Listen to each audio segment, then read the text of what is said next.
Sino ba ang bumoto kay Marcolita? Tangbayan. Tangbayan, tatanungin ko kay Tangbayan, sino ba ang bumoto kay Marcolita?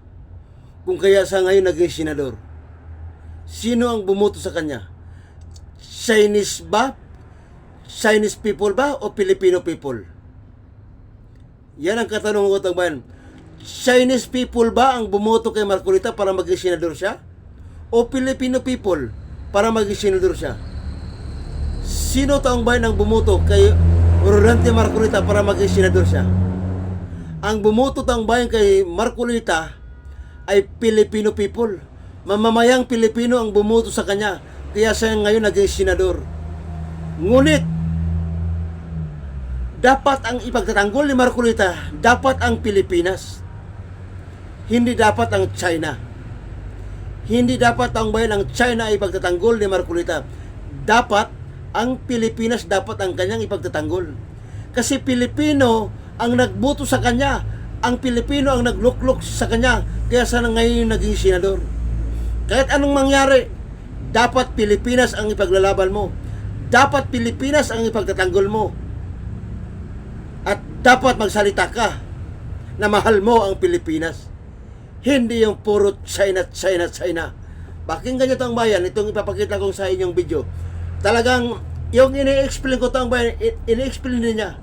Pero para maano pa kayo ng ibang kapwa natin tao na mayroon pa silang ibang explanation, pakinggan niyo to ba na kaya ano? Hindi ko pa rin maintindihan kung bakit sa tuwing pinag-uusapan ang China at West Philippine Sea, parang si Marcoleta pa ang tumatayong abogado ng China sa loob ng Senado. Pilipino siya at Pilipino rin ang nagluklok sa kanya sa pwesto. Kaya malinaw lang, Pilipinas ang dapat niyang ipinagtatanggol, hindi ang interes ng ibang bansa. Hindi ito tungkol sa politika. Hindi ito tungkol sa kulay. Ito ay tungkol sa soberanya. Ito ay tungkol sa dangal ng pagiging Pilipino. Sa harap ng patuloy na panggigipit ng China sa West Philippine Sea, iisa lang dapat ang tindig ng mga leader ng bansa, ipaglaban ang Pilipinas. Sa isyong ito, walang dilaw, walang pula, walang kampihan. Ang mahalaga, iisa tayo bilang bansa. Sa West Philippine Sea, dapat sama-sama. Walang politika, walang kulay. Pilipinas muna.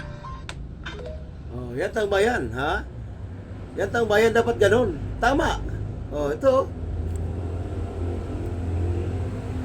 Hindi ko pa rin maintindihan kung bakit sa tuwing pinag-uusapan ang China at West Philippine Sea, parang si Marcoleta pa ang tumatayong abogado ng China sa loob ng Senado. Pilipino siya at Pilipino rin ang nagluklok sa kanya sa pwesto. Kaya malinaw lang, Pilipinas ang dapat niyang ipinagtatanggol, hindi ang interes ng ibang bansa. Hindi ito tungkol sa politika. Hindi ito tungkol sa kulay. Ito ay tungkol sa soberanya. Ito ay tungkol sa dangal ng pagiging Pilipino. Sa harap ng patuloy na panggigipit ng China sa West Philippine Sea, iisa lang dapat ang tindig ng mga leader ng bansa, ipaglaban ang Pilipinas. Sa isyong ito, walang dilaw, walang pula, walang kampihan. Ang mahalaga, iisa tayo bilang bansa. Sa West Philippine Sea, dapat sama-sama. Walang politika, walang kulay. Pilipinas muna. Yan taong bayan. Dapat talaga ganun. Dapat Pilipinas ang ipaglalaban ni Marcolita. Kaso hindi. Gusto pa niyang bitawan na lang yung Kalayaan Group of Island. Gusto niya pa bitawan yung Kalayaan Group of Island. Gusto pa niyang bitawan. Oh, nasaan ang pagka-Pilipino mo, Marcolita? Nasaan ang pagka-Pilipino mo? Gusto mo pang bitawan yung Kalayaan Group of Island. Samantalang si President Marcos, ni katiting na teritoryo ng lupa ni isang pulgada ay walang isusuko ang teritoryo ng Pilipinas. Yan ang ipinangako ni President Bongbong Marcos. Pero si Marcolita, bitawan na ang Kalayaan Group of Island. Bitawan niya na. Iwanan na natin ang Kalayaan Group kasi hindi rin sakop sa West Philippine Sea. Itong tangang gago na senador.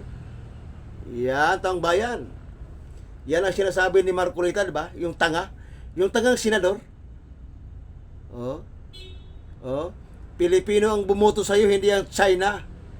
Kaya nararapat lang na Pilipinas ang mahalin mo. Ipagtanggol mo ang Pilipinas, hindi yung China, China, China, China. Hindi naman ang China ang bumoto sa iyo. Ha? China people ba ang bumoto sa iyo? Hindi. Pilipino ang bumoto sa iyo. Hindi yung wala kang ibang mga lumalabas kundi China, China, China, China, China, China.